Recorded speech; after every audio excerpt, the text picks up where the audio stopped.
kati ekintu kino bagezi bokka be bayinza obitegeera tebajjanga kuggwe kakati Judith ne bafeekinga ebbwa kuggwe asiba kulaba si basiru kati muddira omuntu already ayina ebbwa erya ddala naye ng'ebbwa eryo lyamubaako oba yafuna accident ne liwona kati omuntu oyo kwekyo ekiwundu kwe muzimbira ekipya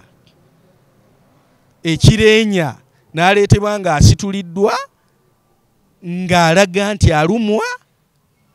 kati bw'atuuka wali ne bamusabira ne bamuwa n'ennaku within 2 days ogenda kubeera bulungi kati ezo ennaku ebbiri akomawo mu kamera nga kino bakinaazizzaako ng'ekiwundu kiri ekikadde kisigaddewo ng'era ojja kukkiriza nti bambi ebbwa lyali wano nga lireenya naye kati raba yawonye tebakukolera ku mubiri nga guno baddira omuntu aliko obulemu already kwe bazimbira bw'aba mukazi ng'alina olukindo nga lwatana oyo gwe muzimbirako ne mumuyiira bikemiko bwe mumala bimuyiira kati ne lireenya ne mu creatinga n'ekivundu